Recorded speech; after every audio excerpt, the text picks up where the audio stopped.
All right, on today's episode of Locked On Avalanche, which is worse, the Colorado Avalanche 4-game losing streak or how Shaggy Von Doom feels right now?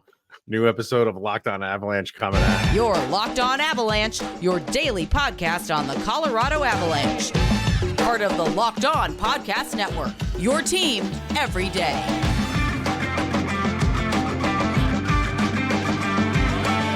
Everybody, welcome to the Locked On Avalanche podcast. We're part of the Locked On Podcast Network, your team every day. I'm your host, Chris Maselli. With me, as always, is Mr. Shaggy Von, under the weather, Shaggy Von Doom. I think we'll call him Snotty Von Doom today. I don't want to make him laugh too much because he might go into a coughing fit, coughing rage or whatnot. But he's powering through, folks. So golf clap for Mr. Shaggy Von Doom over there. You doing okay, man? Oh, we'll find out. Keep the golf claps though for the end of the episode. All right. Yeah, so thank you everybody for tuning in and making your first listen of the day. Always appreciated. Make sure you're following us on social media, LLPN_Avalanche on Twitter X, Locked On Avalanche on Instagram and Threads. Questions, comments, concerns, and opinions, lockedonavalanche@gmail.com. And follow us on our YouTube channel. Hit subscribe, get notified when a new show goes live. And make sure you are subscribed to our subtext as well. Link to that is in the show notes below. And when you do, you become a special insider. Chat with Kyle and I one-on-one. We get your opinions on everything Avalanche, which we share on this very podcast. All right, man. So today it's pretty much going to be what's up with the Avs. You know, the way they've been playing since the All-Star break, it's just, this is their funk. So you have to ask the simple question of what is it? Is there anything that you feel that is one thing in particular, or is it just all of the things that we've been saying pretty much for the duration of this year that are just happening right now and they can't seem to overcome it, at least for the last 4 games? No, that's honestly it. If you go back and you watch that Florida game, that first goal that Georgiev gave up on the power play, it was the 4th shot of the game. Verhaeghe had a second attempt at that goal. It went off Georgiev's pad. Georgiev just kind of wasn't even looking. He was just looking over to his left. Verhaeghe was on his right. And he just kind of puts his glove out there. I don't know what he was trying to catch. I don't know what he was trying to do. But there was just like, he knew that he had been beat. And there was just no urgency, no effort, he knew what the result was going to be, and it did not bother him. And like you mentioned, all the problems the Avalanche have had, these tiny little things that we've complained about where everybody gets on here and says, well, you guys can't find anything good to say about the Avalanche. Well, here's everything at once. Pick your problem. You now have an example. You can't outscore the problems. The defense isn't helping the problems. And the goalie isn't bailing them out of the problems. All 3 showed up in that Florida game. And if you look, the Avalanche are 4-5-1 in their last 10. That's not good. They're slowly falling in the Central. That's not good. This team, other teams are getting like, I They're understand not free fall or anything like that, but this is not where you want to be. There's no excuse for it. And now we'll talk about in a little bit. Might be without Nathan McKinnon for a little bit. And now you're having more Cale Makar calling out the effort of this team. Like all of this is red flags from the top to the bottom. And this is not good. And you can't shine this up in any other way to make this bearable, because it has to be, we said this the last 3 games, and we'll say it after the Florida game. It must be fixed now, because this is not sustainable. Yeah, like for me, the last game, the game in Florida, for a team that has shown and proven that they can get down in a game and fight their way back to a victory, that completely was gone in that game. And you wonder if, because that, this is the 4th straight game that they've lost, if there was a point in that game where they were like, we don't have it tonight, which is kind of goes against how the Avalanche have been playing this season. It hasn't been perfect by any stretch of the imagination. I'm not trying to say that it has been, but for a team that has shown you grit and battling, not, sure, they have moments, we talk about like the full 60 and stuff like that. Like, that is what it is. But for a team that, they're the best third period team in the league, watching the kind of the second, like once they got down, like the second half of that Florida game, you're just watching that and you're like, they're not going to come back in this game. Where that was really, I don't know how many times I felt like that watching an Avalanche game this year, because they always, even the ones that they don't come back, they always put in the effort. And I don't want to say they just, fell completely flat, but they just played so pedestrian. So there was nothing. They were doing nothing to make Florida guess on what they were doing, where they were going. How, like it was just boring hockey to me. And for an Avalanche team, man, I can't remember the last time I've seen that. But they were doing nothing to try to get themselves back into this game. So I don't know if they were just throwing in the towel for this one and saying like, hey, let's just, this is too good of a team. This is, same thing against, Carolina. Like you got those 2 goals, so you were somewhat in the game, but Carolina just stuck it to you. I don't want anybody to take this as like, I'm not impressed by Florida. I was impressed by Carolina. I wasn't really impressed with what Florida was doing. I thought Florida was playing just like an average game, and that's how poorly the Avalanche are playing right now. Is you didn't get your best from Florida, and they shut you out. So that's where my concern is. And overall, this to me, like this is the course of a full hockey season. Hockey seasons are long. Most sport, with the exception of football, you go through this stuff. And I know the fan base is there, just hands on their hips, like, okay, like when's a move coming? I don't feel like, I think a move needs to happen. I think it will happen, but I don't think that solves the problems here. This team's been playing together long enough where it's internal now. You're not going to go find this trade that's just going to miraculously turn things on its head. It'll improve the spots that you need to improve if they address those spots. But this has got to come from within. This has got to come within the locker room and end this thing now, and then just get past it and say that's what happens over the course of a regular season, and you hit these speed bumps. That's where they're at right now. But you don't want this to continue. The longer it continues, then you might be in some sort of free fall where I think we're all pretty confident they're going to make the playoffs. Now it's like positioning, and that's where we're at. I with this team right now, I don't know, because you just kind of said it right there. Like the Avalanche say, we don't have it tonight. Look at this roster. We talk about it all the time. When things are clicking, we can't talk about every member of this roster enough. But right now, this team is kind of in a free fall. Like it's abysmal to see the effort. And this team doesn't have heart right now. There's no heart. And they're constantly playing from behind. And they have to be a third period team to bail themselves out. They have to win games despite of themselves. They haven't had a game where it's like, this is Avalanche hockey, baby. This is a statement 60-minute game. This is what you put up to sell tickets and season tickets next year. This is Avalanche hockey here in Ball Arena. Buy tickets, join this team. Don't and like this team, like Nathan McKinnon, the point streak's over, so that story's done. Mikko Rantanen, pedestrian.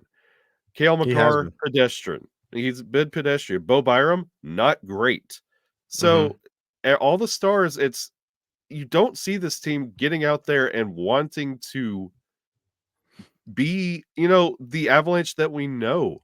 Like I'm wearing a Stanley Cup shirt because I'm remembering when the Avalanche used to be an attitude and not just a team. Like all right, all the small things, like putting things together. This team They don't have a bought-in mindset right now, and it's continually getting Well, worse.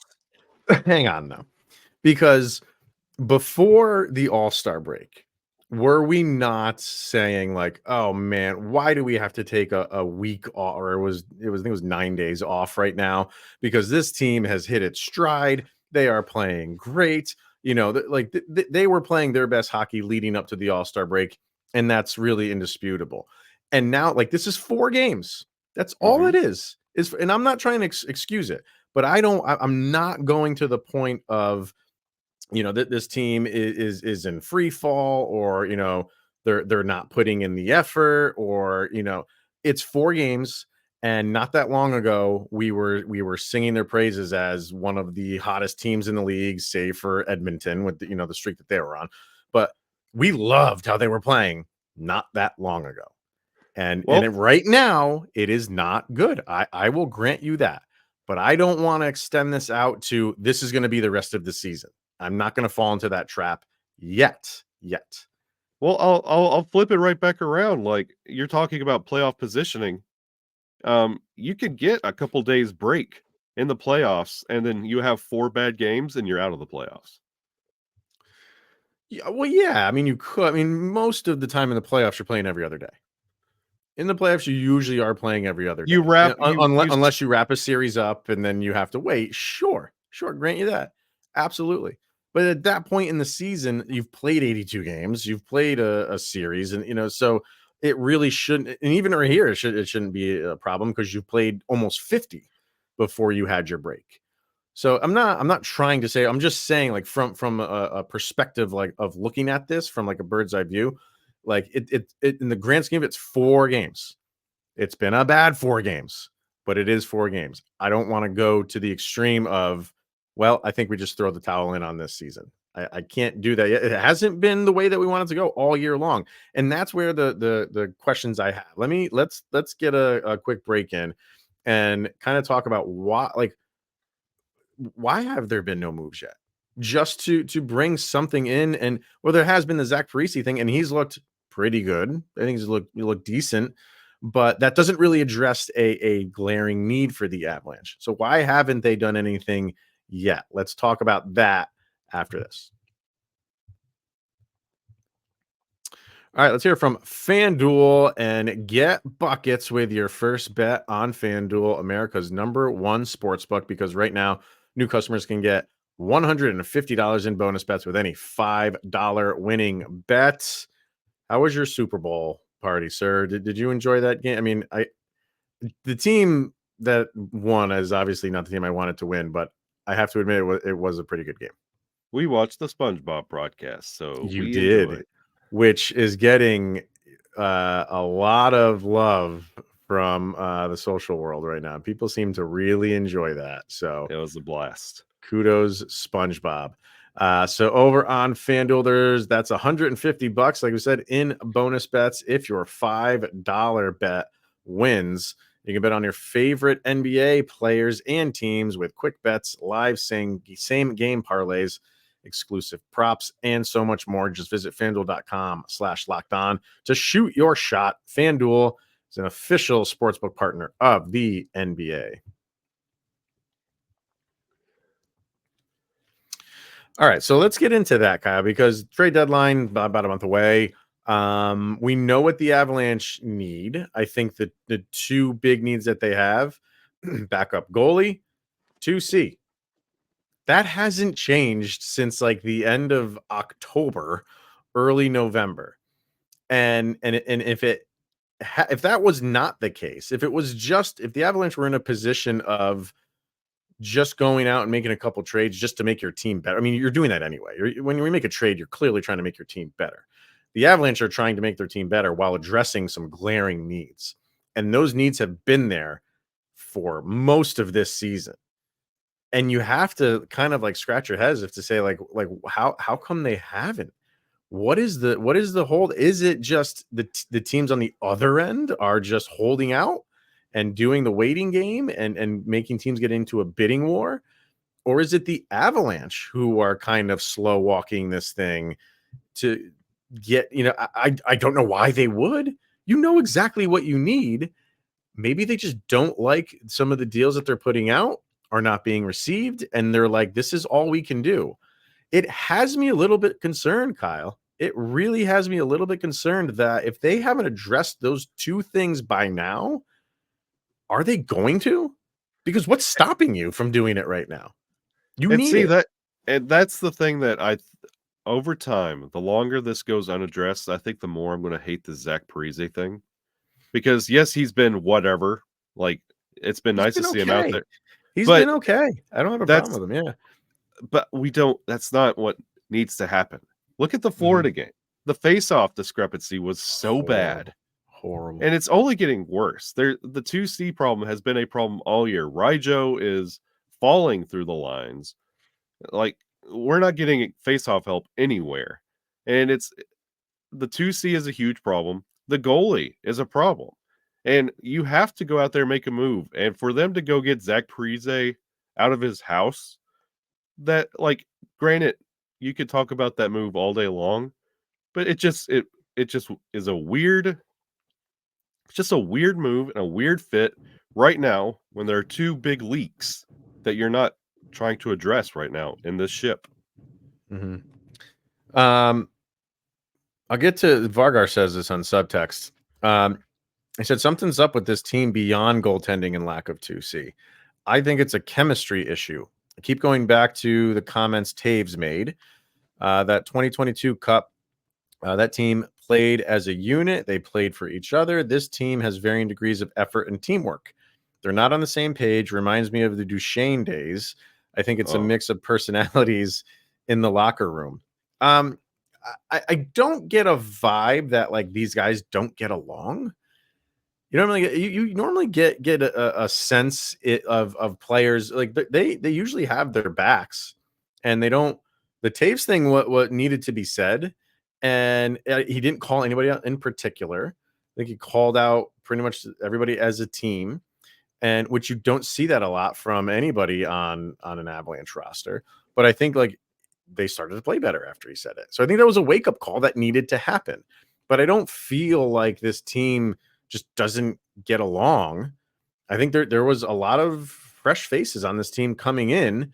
And like I said before, I'm okay with it taking, October and some November to get into the mix of things. But now we're into February and like fine, like standing wise, you look at the standings and they're okay standing wise. Thank God for that. If they were not, we'd be having a much different conversation. And that might be a big reason why the Avs front office is a little bit hesitant to really pull the trigger quickly. Because if they're just looking at this with blinders of just like, hey, look where we are in the standings, we don't need to overreach right now and make a deal right now. We'll wait till the deadline. I don't agree with that. If no. that's their thinking, I'm not saying that it is. If that's their thinking, I don't agree with that. I'm more of the Pierre Lacroix mindset of these are my problems. I am going to address this, by breakfast tomorrow. And you have a different front office now where they are slow and methodical and they don't overreach for what they want. They have a plan and they don't veer from that plan. And I think you're seeing that right now, much to the dismay of the fan base who's like, please go address these things right now so I can sleep. Please. Like, and you talk about where they sit in the standings. Let's be real here. This is the Central Division we're talking about. This is Dallas, Colorado, Winnipeg. The other teams you got St. Louis, Nashville, Minnesota, Arizona, Chicago.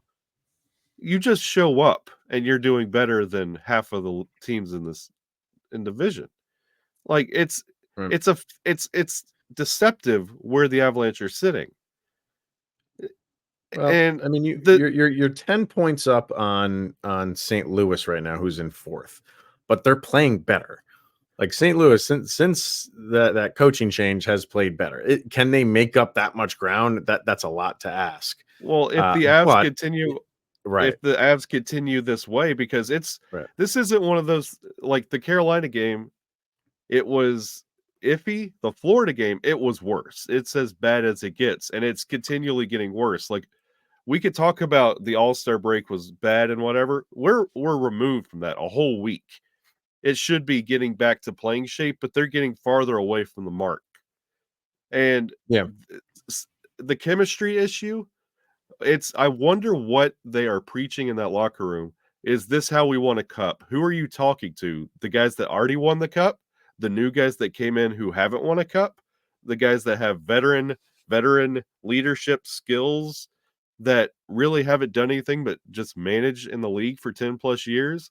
Like, what are you trying to talk to your team about, and what are you trying to get them to buy into? Because nothing right now is working, and you're not seeing any benefits or fruits of your labor on the ice right now.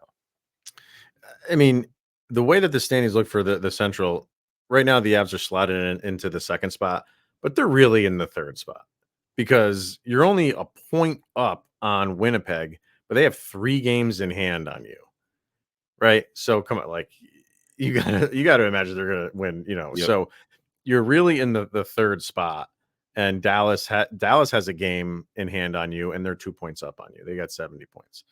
So, again, I think just because the way the division is structured and with the other teams in the division kind of struggling, although St. Louis is coming on, that's a ton of ground to make up. It's one of those things where I feel comfortable of them making the playoffs, but how are you playing heading into the playoffs? Good thing the playoffs don't start like next week or tomorrow, because you're going into the playoffs not playing your best hockey when 2 weeks ago you were. So that's just the nature of a hockey season. But even Cale Makar started calling people out in the most recent after the most recent game. So I hear where Vargar's coming from in terms of the chemistry thing. Sure, I think that could play a role into it right now. But with the newer guys, because Jared Bednar likes to switch up lines a lot. He went with the Roaring 20s line for a while. That's been broken up now because he has to. He's got to find something. He brought Mikko Rantanen down to the second line in that Florida game just to try something. And I'll go back to what I said earlier. The Carolina game, like that was Carolina sticking it to you. The Florida game, I thought Florida was just going through the motions and they shut you out. So it's gotta turn around. Will it? Well, I was gonna let's get a quick break in here. Will it? We'll talk about the Nathan MacKinnon injury quickly. And does this thing end in Washington, where you stuck it to Washington last time, which you should have because they were coming off a back-to-back. But they don't want to get embarrassed again, so they're going to be up. How does this thing go in Washington? We'll get to that coming up next. All right, let's hear from Sleeper, because regardless of where you are in the standings, hey, look at that. We want to remind you that you could win big by playing daily fantasy hockey on Sleeper. Kyle's always scouring the internet trying to find a better app for daily fantasy hockey. And have you found one yet, sir? I have not. Still cannot. Sleeper is our number one choice for daily fantasy sports, and especially daily fantasy hockey, because with Sleeper, you can win 100 times your cash in daily fantasy hockey contests. And this is where I come to you, sir. Who's it going to be? Avs and Capitals. Who is the daily fantasy sleeper for Colorado in this game? Let's go with Artturi Lehkonen. Oh yes, come on. Let's get him going. So all you have to do is pick whether studs like Artturi Lehkonen will record more or less than their sleeper projections for things like goals, assists, saves, plus and minus, and more in a given game. So use the promo code LOCKEDON NHL. You'll get up to a $100 match on your first deposit. Terms and conditions apply. That code is LOCKEDONNHL. See Sleeper's terms of use for details and locational availability.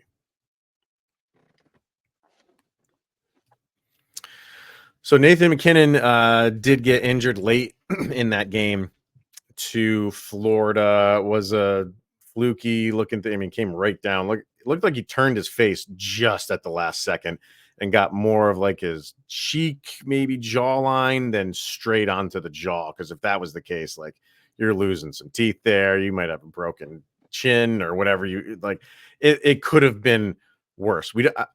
I haven't heard it. Like he didn't participate in practice.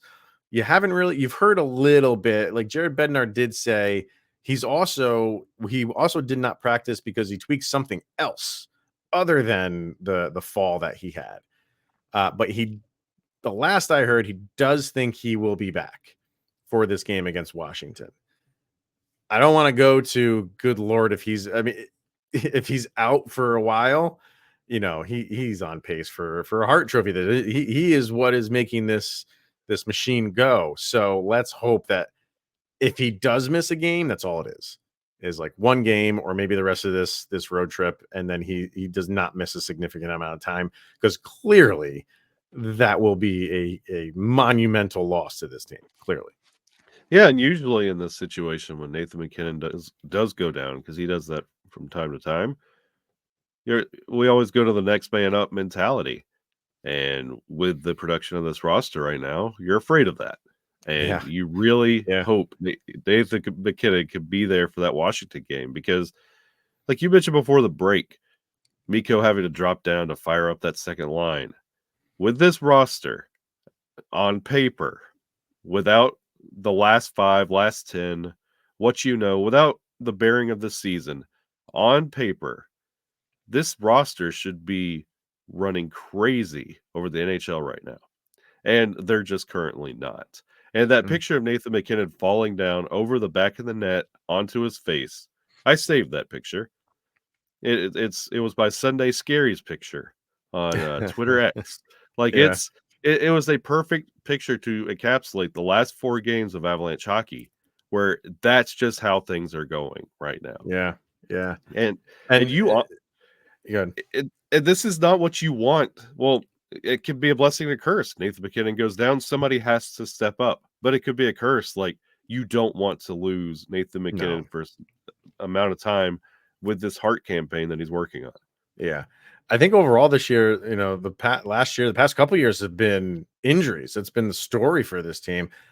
They've done pretty well. I mean, this year it's players going into the assistance program on where Yeah. they're missing games. It's not really for injuries where they're missing a lot of games. You get some here and there, but they've done pretty well in the injury bug for this year. So we'll see what happens. We'll see if he'll be there. But does this end? Does this 4-game losing streak? You're going into Washington, or you really stuck it to them last time you played them. So yeah, they might want some redemption here. And if the Avalanche have been, going about this road trip where they've got a couple wins, maybe you have a little bit of a letdown if you're the Avs, because it's you're much better than Washington. But I think the way that the Avalanche have been playing, they're going to come. You would hope that they are going to come out and be like, we're taking control of this thing from the jump. And sorry, Washington, we're just going to have to do what we did to you not that long ago. We're going to have to do it again. And Washington will give you their best effort. And Ovechkin's starting to score a little bit now. So we'll see where it goes. But do you feel like it ends here? Do we end the madness here in Washington? It would be perfect for the Avalanche to get back on track against Washington, especially if they wheel Darcy Kemper out there and you get that little bit of one-upmanship on Darcy Kemper. And both teams in their last 5 are 1-4. So both are sitting about in the same spot. Both could really use a win right now. Colorado, with or without Nathan McKinnon, they should be able to get a W here and get back on track, because guess what? The road doesn't get easier. You need this game. You need this win. And you need to get things corrected, because if not, it's how many more excuses do you have going forward? Because it's only going to get worse. I mean, this is a 6-game road trip. Yeah. If you don't win this game, and let's say you salvage the last game in this road trip against the Lightning, you would have taken 3 points out of a possible 12. As it is, if you win these last 2, you've got 5 out of 12, which is not really that great either. So either way, I mean, the road trip is a failure where it stands already. But you want to end it as well as you can. Didn't start off good. Okay, let's put those behind you. You got a couple days off. You put those behind you and at least salvage the last 2 games. And then you can head back home feeling a little bit better about yourself. But because right now they don't feel that good about themselves, but they're not giving up on anything. But I'm curious to see how this team comes out, because what I saw against the Panthers was just a team going through the motions and not showing the opponent anything new. So the scouting report was simple for Florida, and They didn't really have to do much to beat them. Does all that change against Washington? I'm excited to see it. Yeah, because at playing like this, they're running out of all their cushions they established for themselves, their points, their place in the standings. They're using all that up. And you talked about playoff positioning. This team has gone from just being the Avalanche and showing up in the playoffs to continuing to play like this, going through the motions, and have to fight to get into the playoffs. And it's been a while since the Avalanche have had to do that. Let's see how it goes. However it goes, we'll be back tomorrow to discuss it. All right, that's going to wrap it up for today. Thank you for tuning in, making it your first listen of the day. Always appreciated. He made it. Let's give him some golf claps. Let's get Shaggy Von Doom back to bed, Grandpa. All right. Yeah, he is Mr. Shaggy Von Doom, Kyle Sullivan. I'm Chris Maselli. This is the Locked On Avalanche podcast. We'll see you guys tomorrow.